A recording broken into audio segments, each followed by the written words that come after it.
നേതാവും ഇടപെട്ടുകൊണ്ട് മാനുഷികമായ വലിയ കൊടിയ അപരാധമാണ് ബംഗ്ലാദേശിൽ നടക്കുന്നത്. അതിനെതിരായി ബന്ധപ്പെട്ട മന്ത്രി ഇടപെട്ട് ഉത്തരം നൽകണം എന്നാവശ്യപ്പെടുകയും അതിന്റെ ചുമതല വഹിക്കുന്ന ശ്രീമതി കടലിൽ മന്ത്രി സജീവ പരിഗണനയിലുള്ളതാണ്, മുൻഗണന അനുസരിച്ച് ഏറ്റവും ഉന്നതമായ സ്ഥാനം കൊടുത്ത് ഞങ്ങൾ ഇടപെട്ടുകൊണ്ടിരിക്കുകയാണ്. ഇടപെട്ടുന്നോ ഇല്ലയോ എന്നുള്ളത് വേറെ വിഷയം. പക്ഷെ ഞാനിതിവിടെ സൂചിപ്പിക്കാനുള്ള കാരണം, വിദേശങ്ങളിലെ പാർലമെന്റിൽ പോലും പല പാർലമെന്റുകളിൽ പോലും ഈ വിഷയം ചർച്ച ചെയ്യാൻ അവിടുത്തെ പ്രതിപക്ഷ കക്ഷികൾ മുന്നോട്ട് വരുമ്പോൾ നമ്മുടെ പാർലമെന്റിൽ എന്താണ് ഇന്നലെ നടന്നത്, മെയ്ഞ്ഞാന്ന് നടന്നത്? അവിടെ ഹിൻഡൻബർഗ് റിസർച്ച് എന്ന് പറയുന്ന ഒരു തട്ടിപ്പ് കമ്പനിയുടെ റിപ്പോർട്ടിന്റെ അടിസ്ഥാനത്തിൽ പാർലമെന്റിനെ സ്തംഭിപ്പിക്കുന്ന പ്രവർത്തനമാണ്.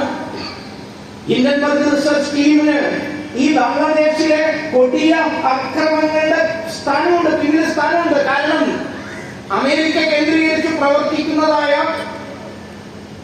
മറ്റു പല ജനാധിപത്യ സമൂഹങ്ങളെയും അട്ടിമറിക്കാൻ വേണ്ടി നടത്തുന്ന പ്രവർത്തനങ്ങളുടെ ഒരു പേരുണ്ടല്ലോ, ഡീപ് സ്റ്റേറ്റ്. ആ ഡീപ് സ്റ്റേറ്റിലെ സഹചാരിയാണ്, സജീവ പങ്കാളിത്തമുള്ള ഗ്രൂപ്പാണ് ഇന്റർബഡ് ഗ്രൂപ്പ്. ആ ഗ്രൂപ്പ് നടത്തിയ കള്ള അന്വേഷണത്തിന്റെ റിസർച്ചിന്റെ വിവരങ്ങളെ ഉയർത്തിപ്പിടിച്ചുകൊണ്ട് നമ്മുടെ നാടിന്റെ പ്രതിപക്ഷം പാർലമെന്റിനെ സ്തംഭിപ്പിക്കാൻ ശ്രമിക്കുകയായിരുന്നു. ഏറ്റവും അടുത്തു വന്ന റിപ്പോർട്ടിന്റെ പിന്നിൽ പോലും ഉദ്ദേശം ബംഗ്ലാദേശിൽ നടക്കുന്നതായി കൊടിയ ന്യൂനപക്ഷ വേട്ട ചർച്ച ചെയ്യപ്പെടുക എന്ന് തന്നെയായിരുന്നു. അതിനനുസരിച്ച് തുള്ളുന്ന ഒരു പ്രതിപക്ഷം. ഞാൻ ഇത്തരം ഒരു യോഗത്തിൽ രാഷ്ട്രീയം പറയണം എന്ന് വിചാരിച്ചു വന്ന ആളല്ല. പക്ഷേ വസ്തുത പറയാതിരിക്കാൻ പറ്റാത്തൊരു സാഹചര്യത്തിലേക്ക് നമ്മൾ എത്തുകയാണ്.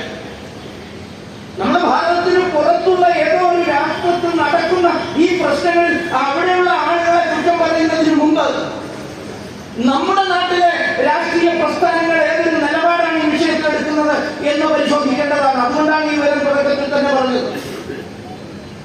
ഇവിടുത്തെ പ്രതിപക്ഷത്തിന് അങ്ങനെ പെരുമാറാനേ കഴിയുള്ളൂ. കാരണം ബംഗ്ലാദേശിൽ നിന്ന് ഒഴുകി പരക്കുന്ന ചുടുചോരയുടെ ഉത്തരവാദിത്വത്തിൽ നിന്ന് ഒഴിഞ്ഞു മാറാൻ ഭാരതത്തിലെ ഈ മതേതര രാഷ്ട്രീയ പ്രസ്ഥാനങ്ങൾക്ക് കഴിയില്ല. അതാണ് വസ്തുത.